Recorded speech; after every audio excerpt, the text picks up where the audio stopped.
Welcome into the Inside Carolina podcast. I'm your host, Ross Martin. We have a very special podcast recording at 8 p.m. on Monday night. A pretty crazy day for UNC basketball fans. Definitely if you're a subscriber of Inside Carolina. The news came down, I guess, late morning, Sherrell, maybe a little or mid-morning, that Walker Kessler, former five-star big man from UNC, is in the transfer portal, and that goes along with tons of other rumors.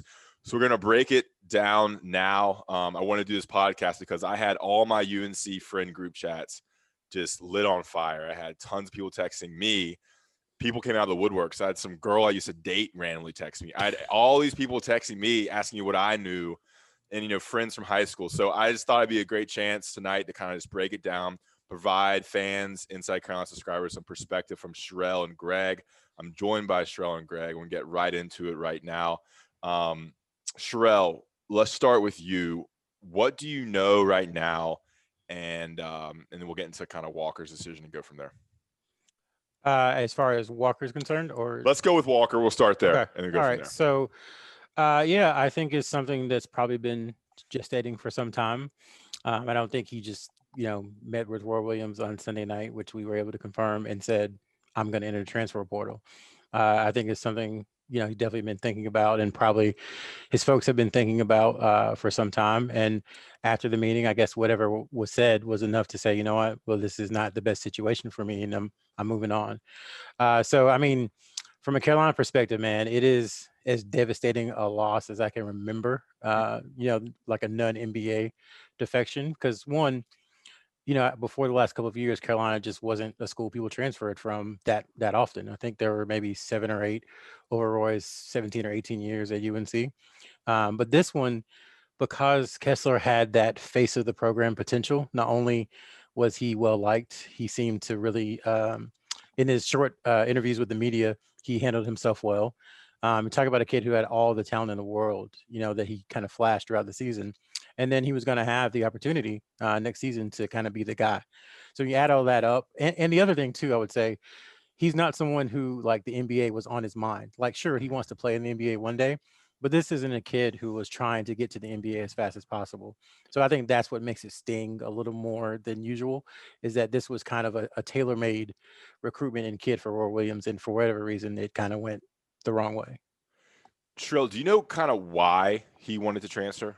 I think a lot of people are wondering that. Like, why would he do this knowing he would be the face of the program, knowing he was going to get 25, 30 minutes and all the touches next season and everything that goes with kind of being the man? I think I would say it depends. It's probably because of where those touches were going to come from. He was pitched on a certain role, and I think he didn't feel like he was afforded an opportunity to play that role. I know what people are saying, if you want to, the whole quote that he gave was, they showed me some film of Luke May and they said, "This is what we want you to do." And I think they feel like he wasn't given an opportunity to fulfill that role. And because of that, I guess, whatever was said during the meeting was enough, again, to say, okay, well, this isn't changing, so I'm going to go somewhere where I can play the preferred style that I want to play. Greg, when you heard the news that Walker Kessler was transferring, what was your initial thoughts? Lost opportunity, I think, is kind of the best way. And I think really for both sides. This is a kid who his development was very, very much slowed down because he had 2 14-day quarantines in the preseason.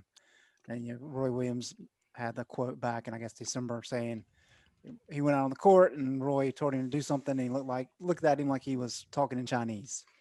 And I think if anybody watched the Syracuse game back on March 1st, he played, I think, 11 minutes, 10 minutes in that game. And that was probably several minutes too many, because he didn't know what to do against the zone. And there's nothing wrong with that, but that speaks to the growth curve. But I think when you look at what he did against Florida State in the second half, you look at what he did against Notre Dame in the ACC tournament, the incredible amount of potential was glaring. He wasn't there yet. He needed some more seasoning. And whether you like Roy Williams or not, he has a long and established track record of developing bigs. Just an incredible amount of people we could point out. I mean, most recently, Bryce Johnson went from being somebody who like, is this kid really going to be able to play at this level for like his first 2 years, to becoming one of the best big guys in the country his senior year. And we've seen that time and time again. So for North Carolina as a program, it really, really hurts just because, I mean, like Sherrell said, this is a foundational piece. I mean, he could have been an absolute stud, if not next year, at least by junior, just with all the things that he brought to the table. And I think Kessler, I understand some of the reasoning, some of the issues there with not exactly being able to showcase the style of play that he wanted. But man, it's going to be tough for him to find a coach that develops him as well as Roy would. And so for both sides, I think it was a bad deal. Yeah, I'm going to try to brain dump everything I was thinking about. I mean, it's hard to find 7'1" guys to start with. And so you feel that, for UNC fans, and you saw how effective and productive he was in the little minutes he did get. And when he really started to come on at the end, I think fans are just crushed to see that potential gone. What I wonder is he going to be flashing that kind of stretch 4 3-point type player in college or even in the pros? I don't know. We didn't see any of that. We saw none of that kind of athleticism and 3-point shooting that Luke May had. So you wonder about that as well. And then you go on this rabbit hole of the 5 stars and this day of one and dones and the need to play immediately. And it just goes against kind of everything that Roy Williams and his staff stands for. So, and Ross, I think part of it too, the player I looked at, and I know the comparisons to Luke May, but I mean, Tyler Zeller is a guy who was 6'10", 6'11". He's like peak Roy Williams, big guy, right? And that great athlete, tall, can run the court. And when North Carolina is running in transition at their best in that secondary break, the trailing big has all kinds of opportunities for that jumper at the top of the key of the free throw line. Hansbrough made a living there. Zeller was a great example of that. So maybe you could see Keller get to a point where Kessler could get to a point where he could maybe be in that role. I didn't see that level of athleticism. I'll be curious to know what Sherrell thinks about that. Maybe he can get there. I'm just kind of wondering where they thought those opportunities would come from this year. Yeah, Sherrell, you want to take it from there? I mean, I just saw a guy who was so tall and so long that he got points so easily around the basket as a freshman, and it was just going to develop and kind of come out from the basket from there. So it's so much potential that's gone. Sherrell, let's wrap up Kessler now with some words from you, Sherrell. Yeah, I would just say I think it's more, playing time wasn't really a concern. You don't go to UNC, with Garrison Brooks and Day'Ron Sharp and Armando Bacot already there. If you're worried about playing time, I think opportunity is probably the better phrase to use. And I think maybe they just felt like the opportunity wasn't afforded to them that they thought that Walker deserved, or they thought that Walker was going to be given. And I think, that's one thing. And then you talk about the playing style. Roy Williams isn't going to change how he plays. I mean, he'll adapt, he will tweak, but he has his core principles that he's going to stand by no matter what. And I think when desires maybe don't mesh with that, then you have a decision to make. Both sides have a decision to make, whether they're going to acquiesce for the other. And if one doesn't, then you kind of have to figure out what's the move. And in this case, it seems like one didn't acquiesce for the other, and here we are. Yeah, I would love to be in that room to see what that conversation was like. We did confirm they had a meeting on Sunday night with, I guess, Walker's father and the staff, or with Roy and Walker, an emotional meeting. And Walker Kessler is no longer on UNC's roster. He's in the transfer portal. We're going to talk about what else is kind of going on with UNC basketball. I mean, if you were on the message boards on Monday, it was aflame. I was watching Google Analytics, and the traffic numbers were unbelievable. When that Walker Kessler story broke, it was unreal. I mean, it was like nothing I've ever seen. And that just tells you the passion and the interest, not only for UNC basketball, but for Walker as a player. We're going to talk about what else is going on with UNC basketball. There's a lot of other names with who are making decisions, as we speak. Some news is going to be dropping anytime this week. Before that, we'll talk quickly about Johnny T-Shirt, JohnnyT-shirt.com. They're our sponsor. We'd love for you to go to Johnny T-Shirt and JohnnyT-shirt.com. Check out all their UNC apparel and UNC stuff, hats, jerseys, baseball jerseys, basketball jerseys. They have everything you need. Help us by helping them, and use that 10% off discount code for Inside Carolina subscribers. And if you enjoy this content and you're liking what you're hearing, you're liking these podcasts, we have all these podcasts throughout the week. We have breaking news podcasts. Great analysis from, many staff members. Make sure you rate, review, and subscribe to the Inside Carolina podcast. That really helps us. It's just one thing. It takes literally 30 seconds to do. Write a short review, 5-star rating, and subscribe. It helps us kind of move up in the algorithms and helps us provide this kind of content. All right, Sherrell, what else do you know right now, 8:15 p.m. on Monday? What can you tell us about other names, other players? It's going to be an offseason like no other. I think people are just glued to Twitter, glued to the message boards for news and tidbits on this the studded freshman class and some other players that kind of makes up UNC's roster. I would say they're going to have more defections. I think I feel like we've been honest with our readers for the last couple of weeks that this was coming. Maybe we didn't prep them enough before Friday, but I feel like there was some lead time given to let people know that some of these defections were coming. And I think there will be some this week that will be announced. Whether or not that is NBA or transfer, I think remains to be seen.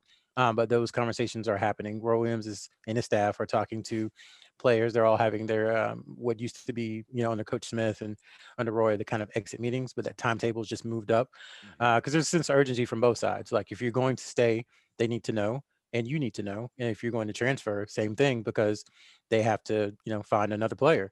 So there's urgency on both sides to kind of get these decisions made and announcements made and all that. So I think that's what's coming next. And it's still, I would say, we'll say a handful, maybe not quite a full handful, maybe more than a handful, trying to be purposely a little vague there, of players who have these decisions to make. And, it's kind of reality now. We've used the word unprecedented for a full year now, but it's still unprecedented for UNC and frankly for all coaches because the way players are able to move now, you have a whole new, and we talked about this yesterday in Coast to Coast. Basically, there used to be 2 buckets that you recruited from in the spring, or I will say 3. You recruited from players who hadn't signed, players who decommitted or got out of their letter of intent, and grad transfers. Now you have the quote unquote super seniors, anybody who has an extra year eligibility who won't be at their present school. You have grad transfers. You have traditional transfers who are in the portal who can move in and be ready to go next year. You still have people who do decommit and people who get let out of their national letter of intent. So it's just completely different this year. There's a whole new kind of place to shop, for lack of a better phrase, for players. And there's already over 550 players, I think, in the portal. So there's going to be talent for North Carolina to find. They just have to figure out what they need first and who's leaving. The freaking Wild West. I mean, it's unreal because you always have that. You have that COVID rule now with the extra year, plus the new transfer rule, which gives players immediate eligibility, along with the popularity of just general grad transfers, and then of course the commitments. Greg, you wrote an article about the transfer thing. That's a little bit new. What's your perspective on how UNC will handle that? How you think players are going to handle that? What kind of freedom that gives current UNC players and the freedom it gives North Carolina to go out and get players and to completely remake this roster? Can you put that into words for us? Well, in theory, you would think that college basketball players would be able to learn from their football counterparts because when the football portal started, I think everybody thought, well, I can play anywhere. I'm going to get in the portal. And last check, I think between 25 and 30% of players that entered the portal have a place to play. And that's scary because that means there's a lot of kids who had their hopes up that they're going to transfer who have nowhere to go. And a lot more players, of course, involved with college football and basketball. But I hope there's some kids that understand the challenges there. And there's not always, it's the whole, grass is greener on the other side. That's not always the case. And when you get into situations these days where everybody's looking at the NBA, Sherrell made a great point in his post after the ball game Friday night that of all the things that go on this year, right, when you've got the transfer situation that's going to open up in April, where anybody can transfer without having to sit out a year. You've got the COVID extra year super senior thing that you mentioned, Ross. But beyond that, you have this situation where a lot of them come into school and the pageantry is not there. Yeah. These kids didn't get to play in front of a live crowd at Duke. I mean, that is a UNC Duke staple, one of the best rivalries in the country, and they did not get to experience it. They did not get to experience the summer pickup games. So there are a lot of things that bind people to this place, right? But these kids didn't get to experience that. And so they don't have those connections that maybe make them want to stay, right? Hansbrough is the greatest example. He kept finding reasons to come back to school. And a lot of these kids, it's not just Carolina, it's all over the country. They don't have these experiences. So they're going to be more willing to take a chance because all they got to do is play basketball. They didn't get to enjoy the social settings and real college life. So combine all those things together, and it's going to be a Wild West situation. In theory, I think that North Carolina should be okay because if you look at how the roster was constructed this year, I mean, Roy had 4 centers pretty much. He had 5 shooting guards, a couple who struggled to shoot, and then a couple wings, one who was hurt, and then the other one was Leaky, who does a lot of different things, but he's not a scorer. And so it wasn't the best makeup in terms of pieces to put together that Roy probably would like. So I think there's an opportunity there for North Carolina to be effective in the portal. But as Sherrell said, this is not a normal thing for Roy to say, okay, well, you know what? I'm losing guys that I recruited. I'm just going to go find transfers. He's never done that. That's why we can count on 2 hands how many times kids have transferred and how many have come in. So he's going to have to adjust to that very quickly for this not to hurt the program. And that's easier said than done. Yeah. But I think that's the move. He's going to have to be proactive and aggressive in trying to address some of these issues. So many things to unpack there. I mean, I think the point that Sherrell made in his post about how there's nothing tying players to UNC. I mean, I went to UNC. It's not a secret.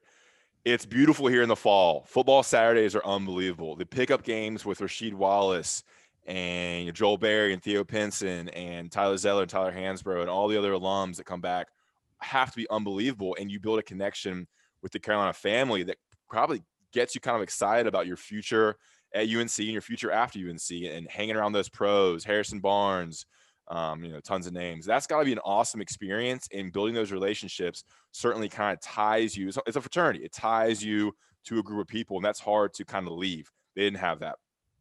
They didn't get to go party. I mean, a lot of people go to college to party and hang out and have fun with friends and make new friends and go to fraternity parties and go to apartment parties. They had none of that because they had to stay in the bubble. And that's a huge part about college. And when there's a lot of colleges that aren't as good as Carolina when it comes to a lot of things we're speaking about. In the spring in Chapel Hill is beautiful, and they're kind of done with basketball, and you're hanging out on the lawn and the quad. There's just so many good things about college that they haven't experienced. I think that's an important thing to note. There's nothing really emotional or relationship based is keeping these players in town, which is a big reason why maybe they think they can go find something better elsewhere. Do you want to talk, Sherrell? You want to talk about kind of the transfer issue now and kind of how that's playing out recruiting wise? Because it's so interesting to think about like recruiting now. Because like you said, you have to recruit transfer, something Roy's never done. I mean, Cameron Johnson, Christian Keeling, Justin Pierce, and Justin Knox. Before that I can remember. So this is a whole new thing for him. I mean, how do you think Roy's going to handle that? I'm sure his staff's going to have a big role with that. I mean, how do you see that kind of playing out? Because as we think, there's going to be a couple more people that leave UNC, whether it's for the NBA, whether it's to transfer out of the program. I think there's only 2 options you can do. But Sherrell? Yeah, and I would say too, to your point, Ross, like, they lived an NBA lifestyle for a year. It was hotel, gym, online class, hotel, gym, practice, online class, over and over. They never went to a single in-person class. Yeah. And I know, like, when you think about class now as a, 30-something, we're all 30-somethings. When you think about that now, it's like, oh, why would I want to go to class? But back then, it's kind of cool. The walk-in class, you're the big man on campus, you're a basketball player, like everybody's looking at you. Greg's not 30. Greg's not 30. I was trying to give him some credit. Bro, when you said NBA lifestyle, I thought you meant like being a big man on campus, like the big, living. I mean, dude, when I was at school, the basketball players were gods. I mean, when you saw Raymond Felton, Sean May walking around when I was a freshman, it was unbelievable. And then, of course, Tyler Hansbrough was there for 3 of my 4 years. Go ahead. Yeah. So that's perfect. So like NBA lifestyle in that when there are people on campus, they're the people. Like you walk past campus, you see them sitting. For me, it was Lenore. You see them sitting beside Lenore on like on a Tuesday at 12, and like they're all there and all swagged out. I'm like, yeah, I'm a basketball player. Like that's something that the players didn't. They missed that. Yeah. What I meant by NBA lifestyle was it's a business for them. This was a business year. It was, I'm in my hotel, I'm doing my work, I'm going to the Smith Center for practice, I'm going to a game, and then I'm repeating. I'm getting on a plane, I'm gone on a road trip for 3 days, and then I'm coming back to my hotel. Repeat, rinse and repeat. So that's what I meant by NBA lifestyle. But to your point, it's perfect. Like that's what they've been experiencing. As far as the recruiting thing, I do think we've already kind of gotten word that I think they're going to be much more aggressive in the portal than maybe they have been in the past. Grad transfers I think are different than traditional transfers. And Roy Williams has never taken a scholarship traditional transfer at UNC his entire time. He's taken some walk-ons as transfers, but never a scholarship traditional transfer. So in the past, not a grad transfer.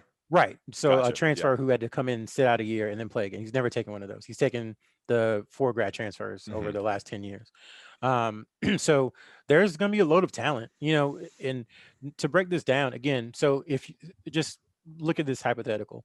So say you are, you're Ross Martin, you go to, I don't want to be mean to anybody. You're Ross Martin, you're at Holy Cross and you're averaging 20 points a game. You're a great player, shooting 40% from three, et cetera, et cetera.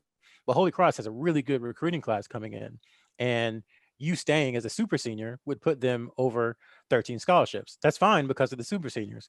But does Holy Cross really want to pay, or can Holy Cross pay for more than the 13 scholarships they've allotted in their budget? Probably not. So either Holy Cross's coach is going to have to get rid of one of the freshmen who he might not want to do, or he's going to have to get rid of you. So that's a great player who normally wouldn't have been available because of this quote unquote super senior rule, who Roy Williams can go after.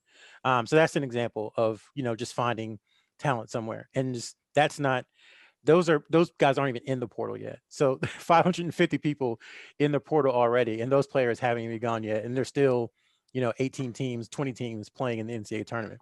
So they're gonna have people who call them and say, hey, I'd love to come to Carolina. Whether or not those people fit, we'll see. But yeah, they're gonna have to take at least a couple from the portal to try to fill in the roster, I think, once it's all said and done. Yeah, you're definitely Ross, making. there's let me just say this real quick. I'm not great at math, so I'm using a calculator. There's 4,500 players that can play at the Division I level. When you factor in roughly 350 teams, 13 scholarships, so 4,500, and you're talking about 500 plus already in the portal. That's significant. I mean, you're talking close to 10% there. So that's a crazy number. It's only going to get bigger. Yeah, and that's a great point. Like, there's going to be people who see an opportunity at Carolina that might leave a decent opportunity in decent space, decent place at some school, and want to play at a higher level or play at Carolina. I grew up Carolina fan, or just the brand recognition. And also, the staff will have tape of them playing in college against pretty good competition to go off of. So it's not as much of a crapshoot getting a recruit who, played high school, maybe didn't play the highest level. So you kind of see a couple of years of experience. Of course, we saw it with Christian Keeling and Justin Pierce, and work out as well. Not to take a shot at them, but Sherrell? Or I would say, or look at someone who maybe Carolina's offered in the last 3 or 4 years, and maybe they didn't have the best situation, or maybe they got injured and they're working their way back, or maybe they don't like the coach, or maybe they don't like the AD. That person, it could be available. North Carolina's not going to tamper or anything, but if that person, does what they're supposed to do and enters the portal and says, hey, remember you offered me back in 2017, and I said you couldn't do this for me. Well, I think you can now. Do you have a scholarship? I think they're going to get a lot of those calls. And honestly, I think they need to look at this as an opportunity. It's hard to do because mass transfers is just not something that Carolina's experienced. I think a lot of schools have, and Carolina's just kind of one of the last ones to deal with this. But this is the reality now, and this is what's going to happen moving forward. So they've shown the ability to adjust already with the way they've gone after spring signees and players who are out of their letter of intent. So that skill set is in their toolbox already. You start talking about Garrison Brooks and Anthony Harris and Christian Keeling and Cole Kerwin Anthony Walton. and Kerwin Walton and Justin Pierce and Cameron Johnson and on and on and on. So they've shown they can do it. Now they're going to have to do it a little bit more. And then, the assistants and Roy, they're going to have to re-recruit their own players again too. So that's kind of the fifth bucket of players that they have to recruit. So it's a lot more work for them now, and a lot more, kind of stuff to manage. And how about this? Of all the NCAA tournaments, this one, at least early, is the craziest of all, primarily because there's a lot of these small schools that have really good guards. If North Carolina could use anything, it would be like a high quality point guard, right? And you look at guys like Max Amos and Lucas Williamson and a lot of these guys that are still playing.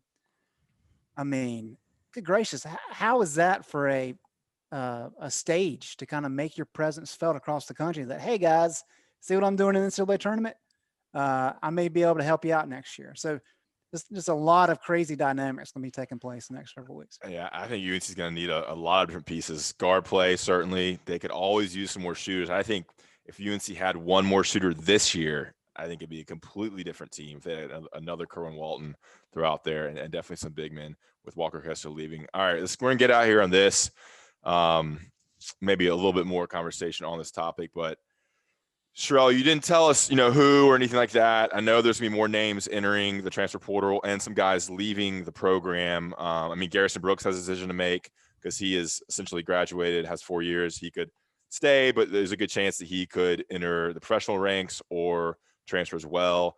I'm just going to throw some names out. Baycott has a decision to make. Love, you've seen the tweets from Baycott's dad, from Caleb Love's dad. We're not going to hide this from you.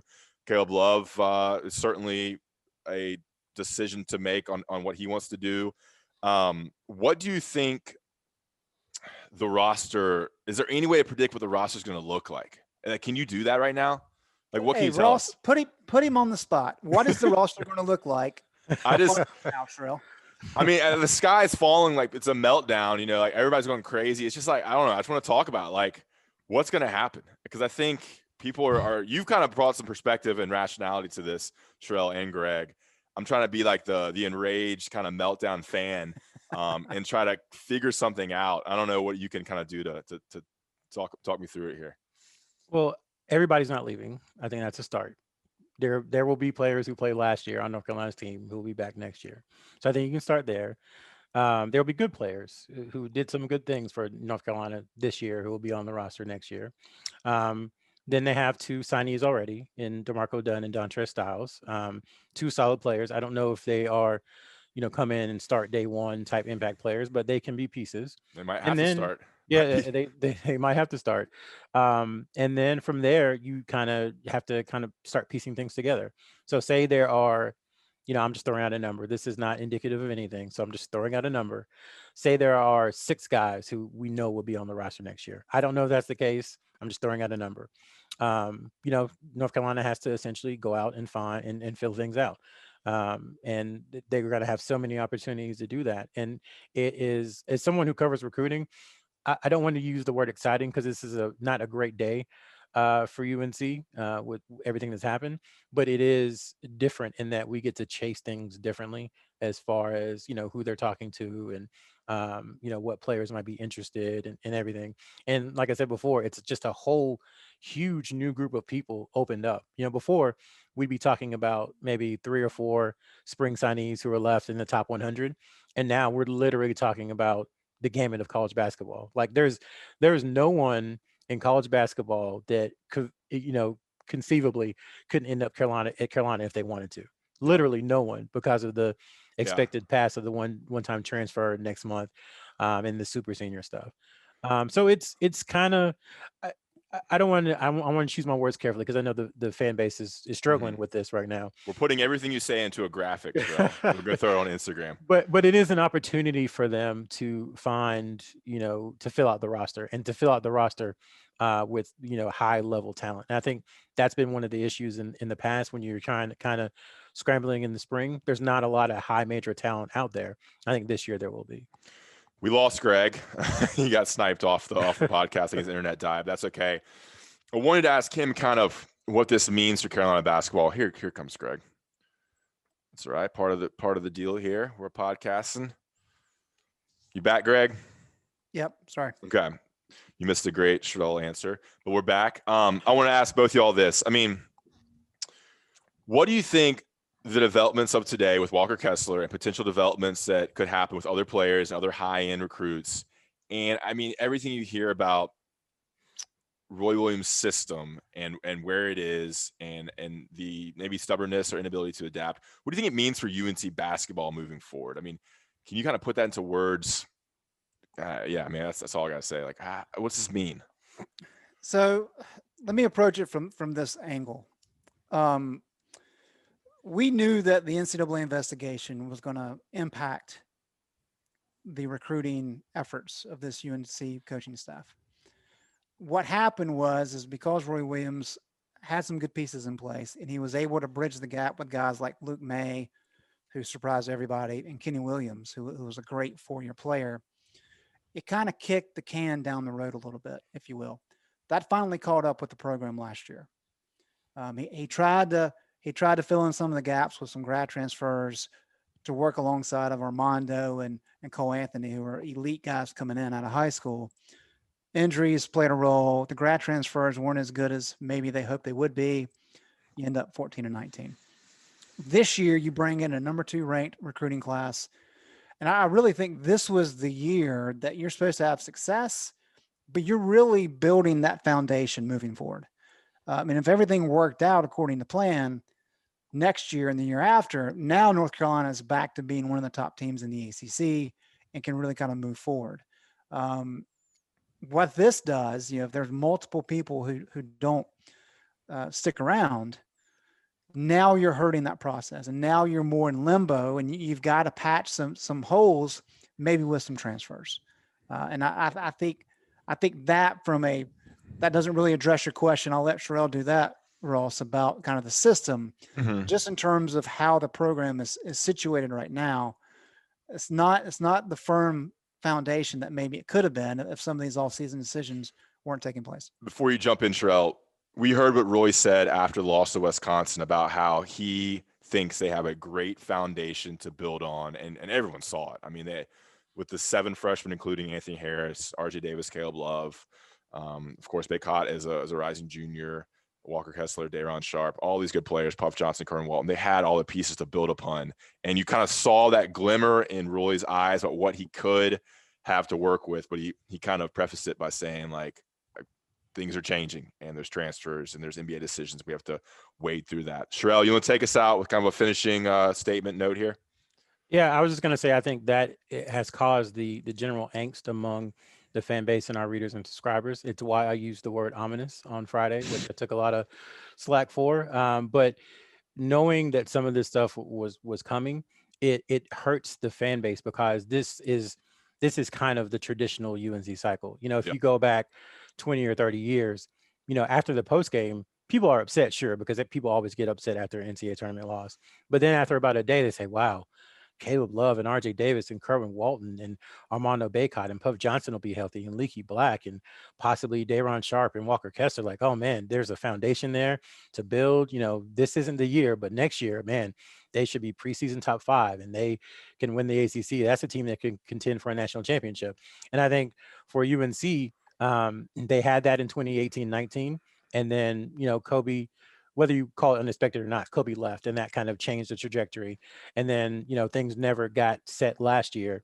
And so this year was supposed to be that bridge year into next year where everything was supposed to come together. And the player movement in this offseason is going to derail that. So essentially you're resetting the program for about the 3rd year in a row. And that's just not something Carolina fans, especially under Roy Williams, are used to. So I think that's why this season has felt very angsty, for lack of a better phrase, for the fan base, because this stuff was a cloud. It was a dark cloud over all this. It colored everything that we wrote. It colored how the team played. Then you add in COVID, and it just never felt like it was going to be. It all felt temporary, I think. And that's, I think, what causes the fan base to feel the way it's feeling today, and kind of what we've seen on the message board and what we've sof online and social media and everything. Yeah, Ross, this year sucked. I mean, let's just be honest. It sucked for all of us individually, and kind of in that situation for the basketball team right now. So, yeah, well said. Well, that was why great. They pay me the big bucks. That's right. Certainly. I mean, it's been a weird year, and it affects everything. Hopefully, by the time you're listening to this, more news. There's a good chance news has broken while you're listening to this, or by the time you listen to this. But I think this is a good podcast to kind of perspective, some rational thought, some future ideas of what's going to happen with UNC's program. Good stuff about the transfers and how UNC is going to approach that. That's be interesting to follow. I mean, stay tuned in Inside Carolina. If you're not a subscriber, there's a first month for $1 deal going on now. I mean, this is the time. The off season is the time to really join, because you have all the recruiting stuff, all the scoops, all the tidbits, all the message boards talking about everything. It's a great place to be on the Inside Carolina message boards for football and basketball. Football spring practice starting on Tuesday as well. So make sure you join Inside Carolina, get all that stuff. Because during the season, it's just Greg and I writing free content, and you can get on that. You can get that stuff for free. But the off season is where Sherrell and Don and all the premium content is up there. So Inside Carolina, guys. Sherrell, Greg, I appreciate you coming on a late notice there. There's a good chance we might be doing one of these things in a couple days, because I think it's fans love this stuff, and I think people want to talk about Carolina basketball and what's going on now and what's going on for the future. But appreciate it, guys. Can I just give a PSA real quick? Yeah, go ahead. Okay. I don't mean to be moral compass guy and everything, but like just have some grace for everyone during this period, because as Greg said so eloquently, this year sucked. It was bad. And basketball players are not an exception. If you take away just the basketball part, these are just, they're dudes, and they really struggled, not having everything that, for those of us who went to Carolina, or those of us who went to college, got to experience. Just imagine your dream, running out of the Smith Center tunnel to 21,000 fans, and, all the stuff we've talked about, all the experiences. I mean, I could probably talk for 3 hours and list 1,000 experiences during my college time that I just, start thinking about and smiling. And I don't know if these guys have 10. And I'm not just talking about from my 4 years, like my freshman year. And I think a lot of people have that experience, and these guys just didn't get it. So it is not that, it's not an indictment on Chapel Hill. It's not an indictment really on Carolina as a school or anything. It's just what these guys experienced this year. And like you said, they didn't have the things to anchor them. So just as you talk about them, as you think about their parents and kind of, message board and have conversations, just have a little grace, because, leaving and getting out of a bad situation for you doesn't make you a terrible person. It just makes you someone who wants to change. There you go. Great words. I always like to remember that it's a game where you bounce an inflated animal skin on hardwood and put in a circular metal, rim. And football, same thing. You carry an inflated pigskin across white lines on a grass field. It's not that big of a deal. Your job's to catch the ball. Yeah, you start to think about. All right, guys, that's fun. I guess it's fun. I appreciate all listening. Thanks for listening to Inside Carolina Podcast. Remember to check out Johnny T-shirt and johnnytshirt.com. Subscribe to the Inside Carolina Podcast, and we will check you next time. Appreciate it, guys.